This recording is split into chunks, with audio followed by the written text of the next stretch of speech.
shit.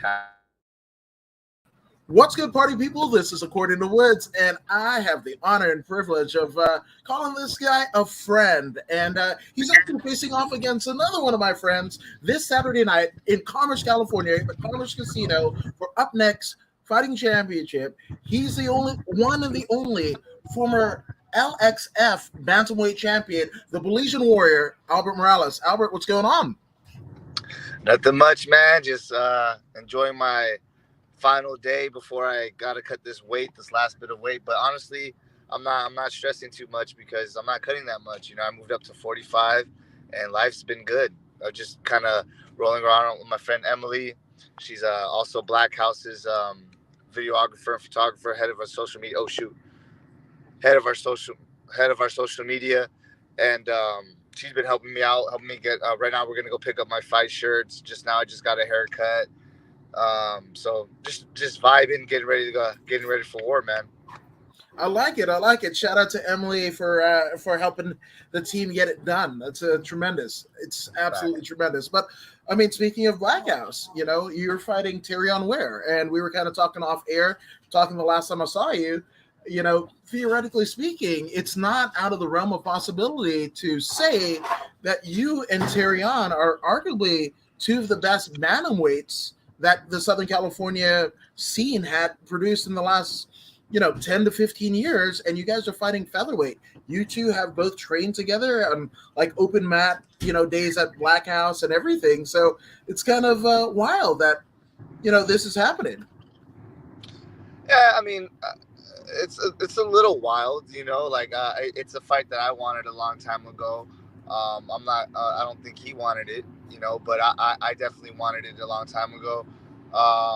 It's just honestly, I'm glad it is happening because he is one of the best bantamweights he's one of the best fighters out here, at least in this part of California. And in order for it to be the number one, you got to beat everybody. So it's good to take on another top guy, beat him up, and then get on to the next one and just become undeniable so I can make those big checks. No, 100%, which, I mean, it kind of calls back to an article that you did interview that you did with our mutual friend, Amy Kaplan, a couple years back, where you were talking about, like, how you don't really associate with the other bantamweights. I mean, at the time, because you knew that there was a possibility that you guys could be fighting. So, like, you didn't want to get too close, and were you kind of employing the same kind of ideology during your interactions with Terrion? Definitely. I mean, that was something that was actually taught to me, and there can only be one. You see it at the highest level with Gilbert Burns and Kamaru Usman, who are big time training partners, and they had to fight each other because there can only be one. So shout out to Coach James for kind of like teaching me that a long time ago. They're like, it's like Drake said, there's no friends in the industry, but you can be friends. I don't know. It's all business at the end of the day.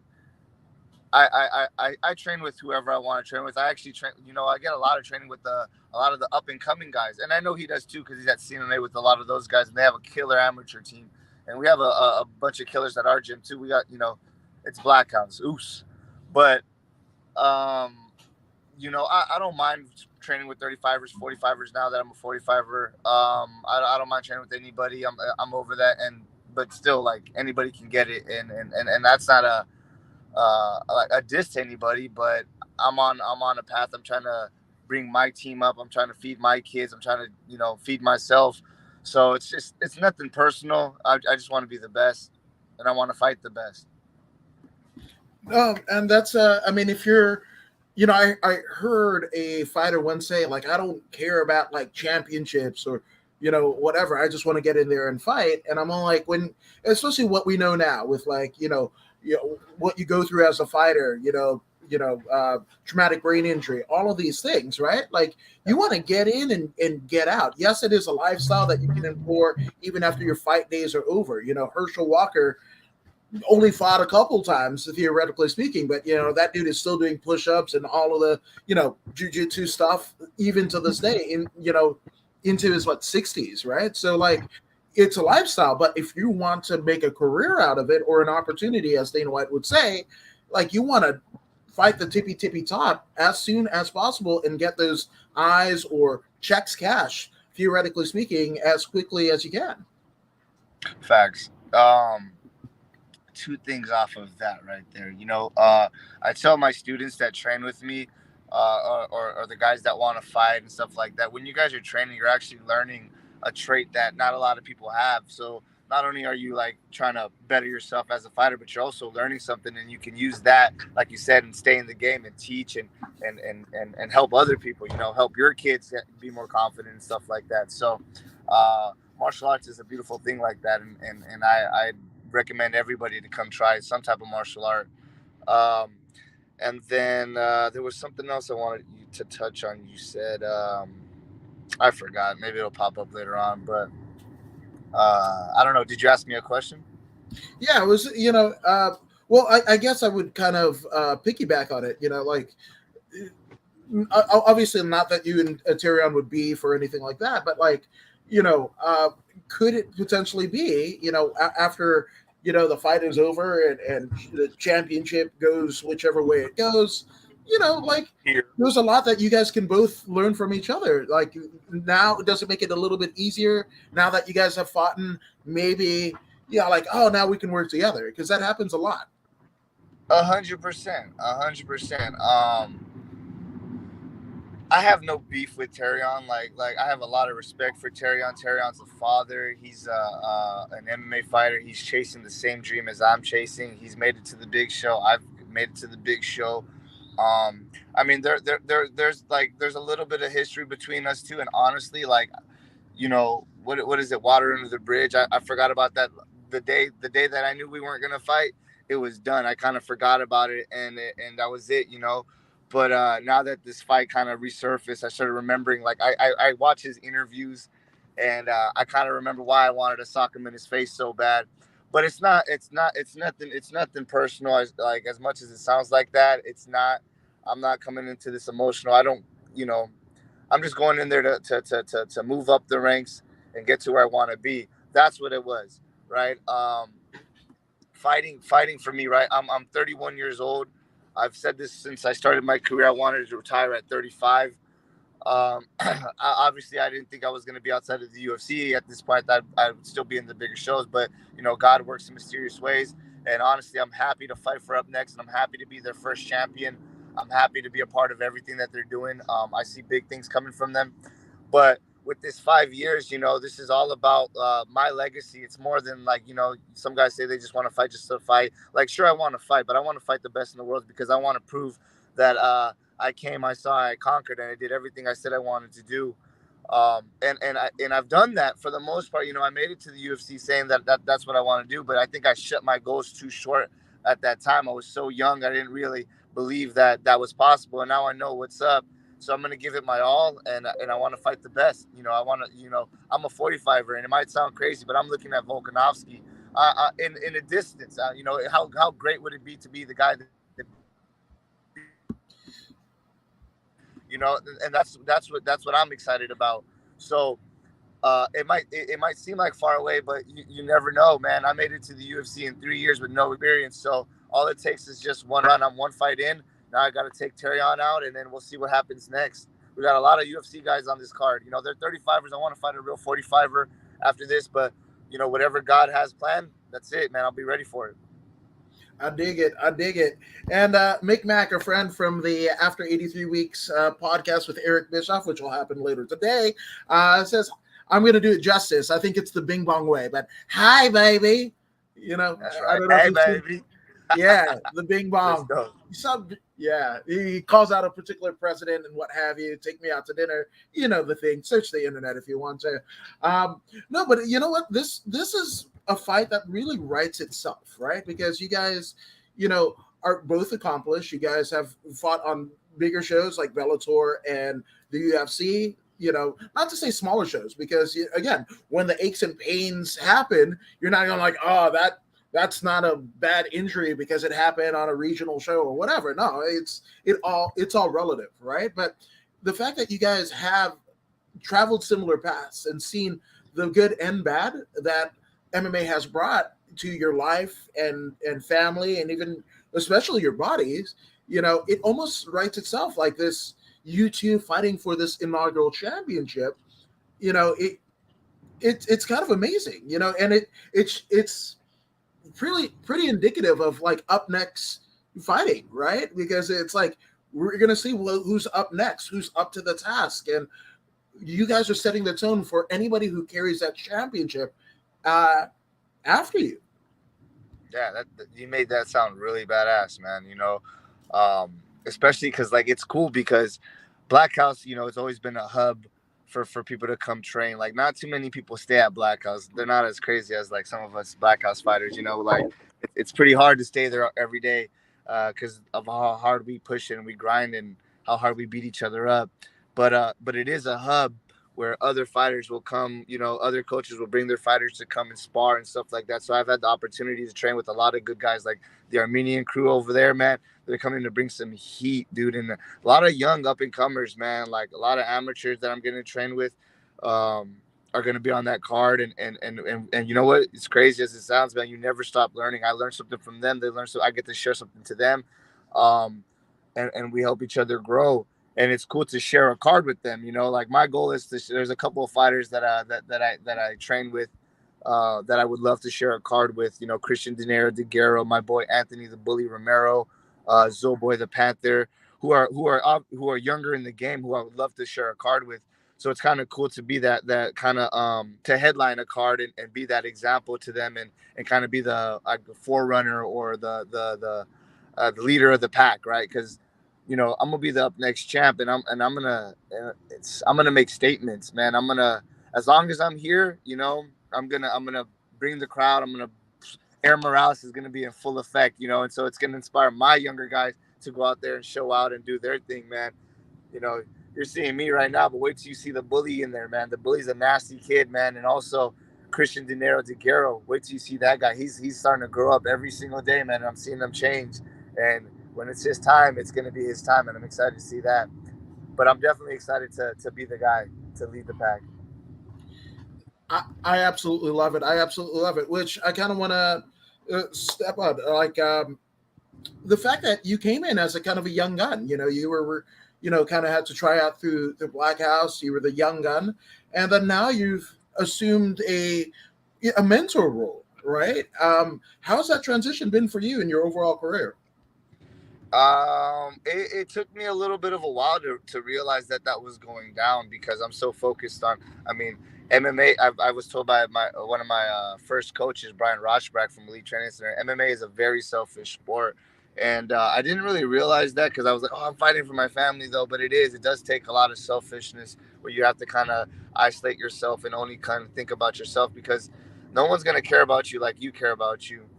But once I started realizing, like, I don't know when it was exactly, but I realized that, and it wasn't even through my teammates. It was through like my students and my kids, my daughters. It's just that like I am a role model and that people do look up to me. So I kind of watch what I say and watch what I do, and not to hide who I truly am, but just to have respect and I want, you know, cussing, all that stuff. I do it too, you know what I mean? But like I don't think it's nice, and I don't want our kids cursing and stuff like that. So little things like that, like setting examples of like what I think or how I feel our society should be. We should all care about each other. Like, we could have beef or whatever like that, but there's always a line of respect. And I don't know, man. I think it was my kids, my students who helped me realize, like, I am becoming that leader role. It is tough though, man. Like, because there's days where I want to act on emotion and it's like, what the hell did you just say to me? And just go on it. Like, I'm not the Instagram kind of person. I'm not gonna go on and tag you in a whole bunch of shit. Like, unless I want to be funny, like unless I want to clown you. Like, if I'm clowning you, then I'm on social media. But if there's really a beef, I'm gonna come say it to your face. And I don't know how, like, if I act on emotion, who knows what can happen. But that's why, like, I choose to, like, think about the fact that I am a leader, that I do have people looking up to me, where I have to kind of sit back, analyze what I got to do, and then react, you know. So it was definitely a process, and I'm still learning how to deal with it until this day. But I got guys like Micah and Gabriel Guerrero who keep me in check, like Eli and Alexa, the Belizean Lioness, who are always in there and like, hey, they keep me honest, man. They'll check me, dude. So I love them. Absolutely love it. Absolutely love it. And you know what? One of the things I've noticed, and I've been able to, follow your career pretty closely over the last few years. I've been fortunate to do so. But your hairstyles, man, I don't know, what goes into it. Actually, to be honest with you, this is one of my favorites. Actually, there's one in particular at an LFA right before COVID at the Costa Mesa Fairgrounds. And you almost look like a gentleman I'm going to bring up, the singer of the 1975, Matt Healy. There he is right there. I'm just saying, it was just cool as shit. You had like a pink oversized shirt and whatever, just styled and styling and whatever. So, I mean, I don't know how much you kind of think about your hairstyles going into it or whatever, but I noticed the style that you kind of present, and keep it. I'm just saying. I appreciate it, man. I mean, I guess there's a like I had an idea that like I wanted to grow my hair out about like 2 years ago because I actually grew it while I was in the UFC. Then I cut it, and then like I don't know. I'm just kind of crazy. I kind of try to do what everybody's not doing. I want to kind of stay different from everybody else, but at the same time do what I want to do. And then honestly, like a lot of the things, like I get my hair braided because that's really what I wanted to grow my hair out was to braid my hair, and eventually dread it. Before I cut it, I'll dread it. But I actually let the artist, like my barber or my braider, I let them express however they want to express in my hair. You know what I mean? Like it's it's a symbiotic relationship because sure I get to look good, but I also want you to advertise your work on on me, because I guess I am a walking billboard at sometimes. So I like that. I like that part of it. Like I like the artistry because I couldn't tell you how to cut a fade or braid hair or anything like that, or I can't even draw a picture. So I even have people drawing pictures of me, and like it's cool, man. And I just it's just pretty much sharing other people's expression of art on me, which is kind of helping them out and helping me out at the same time. Absolutely love it. No, absolutely love it. So now, obviously, you didn't have to cut too much weight at 145 versus going all the way down to bantamweight. Was there anything that you were able to indulge in a little bit during this fight camp? Homie,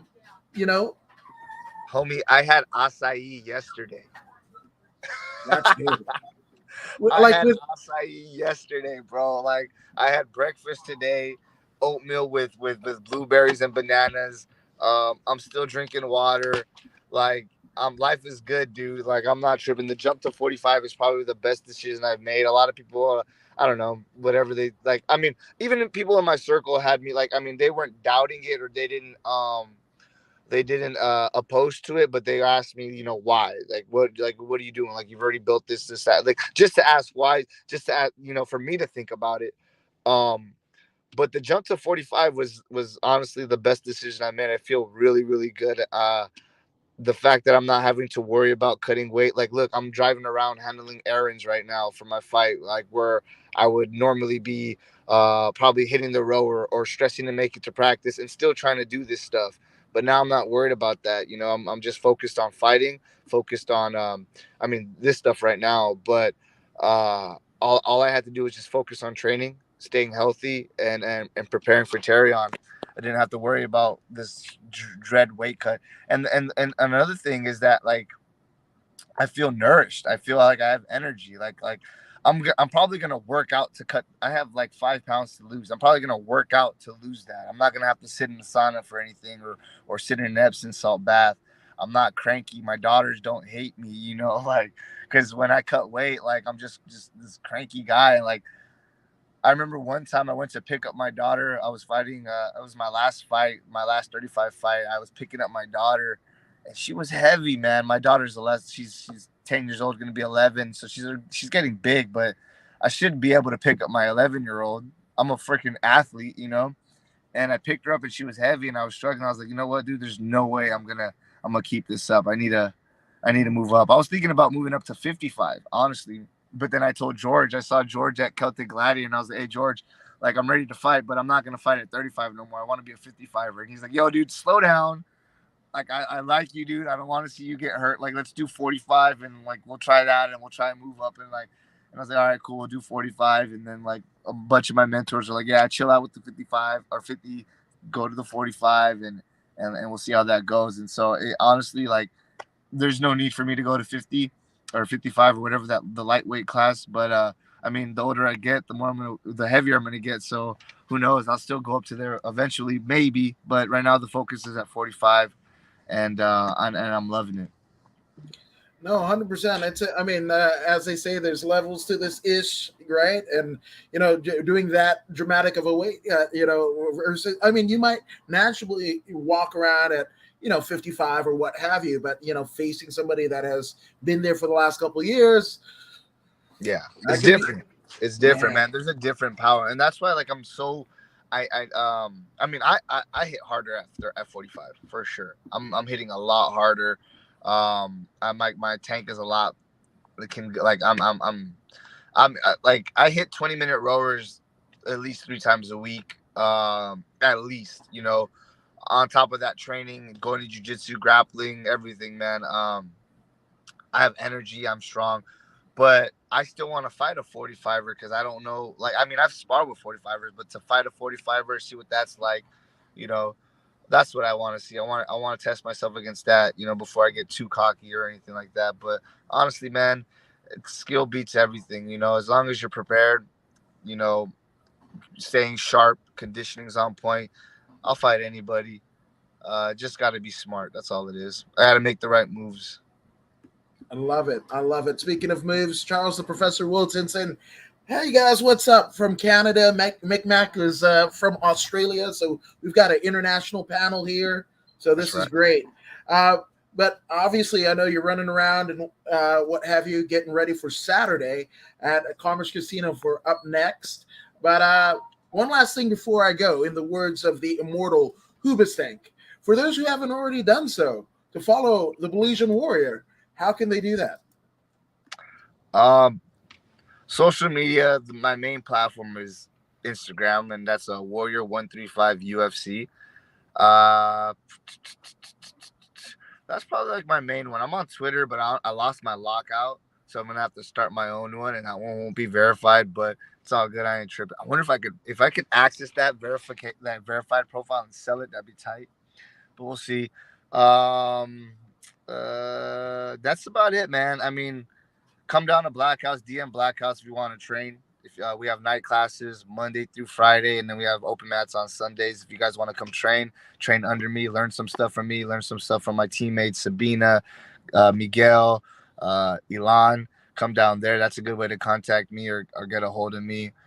Social media,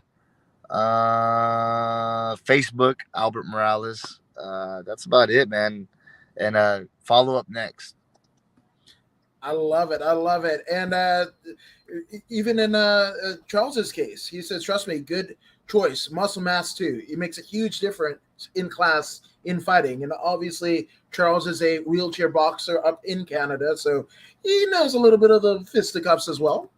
For sure. And I mean, the ability to take a hit is going to be a lot different, too. When you're dehydrated and depleted, like, even with an IV, I don't think you're going to rehydrate the way you need to in that short amount of time.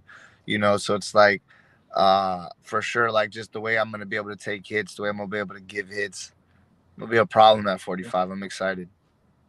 I love it. I love it. But nothing but good skill. Man, it's just tremendous to talk to you. Thank you for taking the time out of your busy schedule to do this so close to the fight. Nothing but good skill. This is going to be an incredible one. So if you guys can, go ahead and check out UpNext. Follow them on their social medias and what have you. This is a fight that you want to be at. And you might have said that about the last fight, the first, card and what have you. Each time it gets better and better and better. So just saying, right?